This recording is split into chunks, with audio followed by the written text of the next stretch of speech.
जनाब speaker, minister planning ने तो भाषण तो दे दी है और यहाँ पे अनफॉर्चुनेटली बड़ी लंबी चौड़ी बात की पर फैक्ट्स पे ज़रा ब्रीविटी रखी, फैक्ट्स पे कमी रखी। सबसे पहली चीज़ ये है जनाब स्पीकर कि इन्होंने कहा है कि फेडरल पीएसडीपी का और मंसूबे तोड़ दिए गए 18 से लेके 22 तशरीफ रखें, आपके लीडर ऑपोजिशन बोल रहे हैं, आप सामने से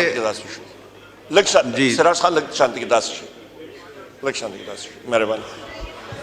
तो जनाब स्पीकर यहाँ पे बुनियादी तौर पे इन्होंने ब्रीविटी रखी ऑन फैक्ट्स। इन्होंने कहा जनाब के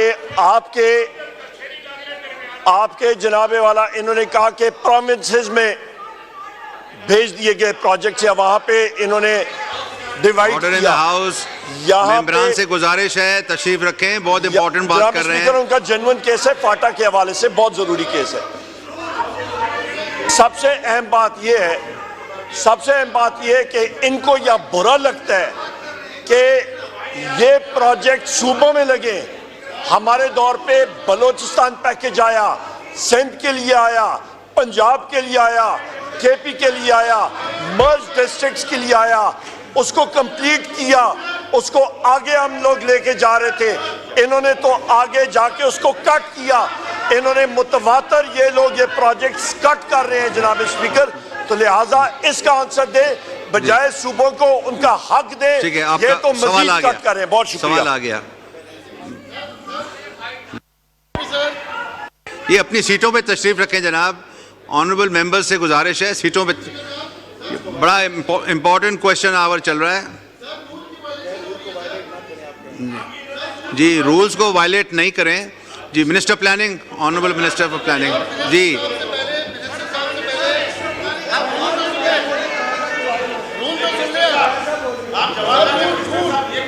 तशरीफ रखें जनाब। आप रूल नंबर 30 पढ़ें जी। जी बोले सर। ये मोहतरम लीडर ऑफ ऑपोजिशन ने भी अभी एक अपना खिताब फरमाया है।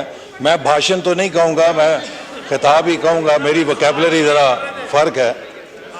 गुजारिश ये है कि इनको कौन बताए कि 2018 में जब हमने हुकूमत छोड़ी है तो पाकिस्तान का तरक्याती बजट 1000 अरब पे छोड़कर गए थे। आज 6 साल के बाद पाकिस्तान का तरक्याती बजट 1100 अरब के ऊपर खड़ा है। 2013 में जब हमारी हुकूमत आई थी तो तरक्याती बजट का हुजम 340 अरब था और हमने 5 सालों में अल्लाह के फजल से उसे 1000 अरब के ऊपर पहुंचाया। इसीलिए पूरे मुल्क के अंदर उन 5 सालों में तकरीबन 3200 अरब के रिकॉर्ड तरक्याती मंसूबे मुकम्मल हुए। तवानाई के मंसूबे लगे, मोटरवेज बनी, यूनिवर्सिटीज़ बनी, बलूचिस्तान के अंदर शाहराहों का जाल बिछा। इनके 4 सालों में जो मईशत का बेड़ा गर्क हुआ उसका नतीजा ये निकला कि डेवलपमेंट बजट श्रिंक होना शुरू हो गया और 1000 अरब से घट के तकरीबन 700 अरब के ऊपर आ गया और अब मुश्किल से रेंगता 1100 अरब के ऊपर पहुंचा है।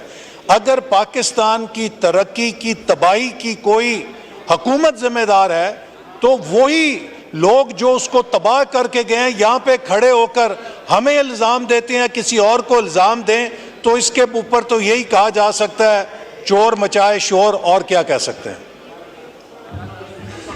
जी। क्वेश्चन सैयद हुसैन तारिक सवाल पूछें।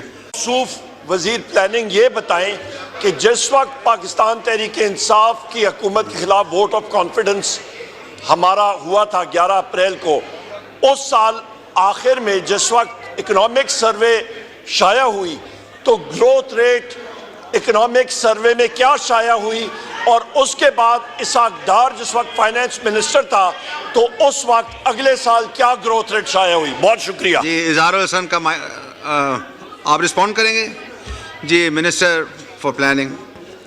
मुअज़्ज़ज़ लीडर ऑफ ऑपोजिशन की खिदमत में अर्ज है कि 2018 में जो हमारी हुकूमत ख़त्म हुई, सुन लीजिए, हमने 6% के ऊपर मईशत की ग्रोथ रेट छोड़ी। اس کے اگلے سال آپ اسے کریش کر کے 1% پہ لے آئے, اس سے Minister اگلے صاحب, سال address the chair. Negative zero. سن لیجئے, Address the سن chair. لینا آپ. احسن اقبال صاحب, سر ایک honorable member, ادھر سر, ایڈریس چیئر کو کریں نا. جی جی سر, یہ آپ کا میں آپ کو پھر بتاتا الجھ ہوں. جائیں گے آپ نہیں, بحث نہیں, میں, پلیز. میں نے دیکھیے سر, میں ان کی بات بڑے تحمل سے سنتا ہوں, اب ان کا فرض ہے کہ جواب بھی تحمل سے اور برداشت سے سنیں. جب ہم نے حکومت چھوڑی تو 6% سے اوپر جی ڈی پی کی گروتھ ریٹ جا رہی تھی. پاکستان کا شمار 5 فاسٹسٹ ایمرجنگ اکانومیز کے اندر ہو رہا تھا, چاہے وہ فوربس میگزین تھا, چاہے وہ فائنینشیل ٹائمز تھا, چاہے وہ اکانومسٹ تھا. دنیا کا ہر بین الاقوامی جریدہ پاکستان کی ترقی کے اوپر اداریہ لکھ رہا تھا. سی پیک پاکستان کی پہچان بن چکا تھا.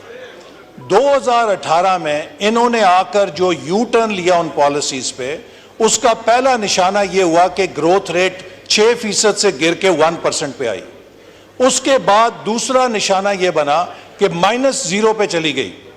اور پھر جب آخری یہ چوتھے سال میں آئے, ان کو یہ خیال آیا کہ ہم نے الیکشن میں جانا ہے, تو سر انہوں نے گروتھ لینے کے لیے پاکستان کے امپورٹ کے دروازے کھول کے $80 ارب کی امپورٹ کی, جس سے $50 ارب کا تجارتی خسارہ ہوا. اس کنزمپشن کے ساتھ انہوں نے 6% کی گروتھ تو پوسٹ کر دی, لیکن پاکستان کے زر مبادلہ کے ذخائر اس خسارے سے یہ اڑا گئے, تباہ کر دیے, خالی کر دیے خزانے. اس کا نتیجہ یہ ہوا کہ روپیہ 120-25 سے لڑکتا لڑکتا 300 کے اوپر آیا, اور اب آ کے 285 پہ تھوڑا سٹیبل ہوا ہے. تو انہوں نے 6% گروتھ لینے کے لیے, جو پاکستان کے لیے اپنی آخر سال میں $80 ارب کی تاریخ کی ہائیسٹ امپورٹ کی, جس میں لگژری گاڑیوں کے پرمٹ جاری کیے گئے, جس میں فکسچرز, باتھ روموں کا سامان اور گھر کے ٹائلیں اور جو سامان تعیش ہے اس کا کھلا پرمٹ بانٹ دیا کہ کنزمپشن بیسڈ گروتھ لے کر آئیں. اس کنزمپشن بیسڈ گروتھ نے پاکستان کی کرنسی کو تباہ کر دیا, ہمارے زر مبادلہ کے ذخائر کو تباہ کر دیا, اور آج تک ہم اس کے اثرات سے نکل نہیں پا رہے ہیں. تو اس لیے میں کہتا ہوں کہ جنہوں نے سی پیک کو تباہ کیا, معیشت کو تباہ کیا, وہ کس الفاظ کے ساتھ یہاں پہ کھڑے ہو کر کسی کو الزام دے سکتے ہیں؟ ہم نے محنت کے ساتھ معیشت بنائی. ایک چوٹ لگتی ہے ہڈی پر, ایک چوٹ کے ساتھ ہڈی فریکچر ہوتی ہے, کئی مہینے اس پہ پلسٹر باندھ کے رکھنا پڑتا ہے. آج پاکستان کی معیشت پہ جو پلسٹر چڑھا ہوا ہے, اس ضرب کے ذمہ دار یہ لوگ ہیں جو پاکستان کی معیشت کو تباہ کر کے گئے ہیں. جی اظہار الحسن صاحب. ہو گیا آج تو بولے سر, کدھر بھول گیا؟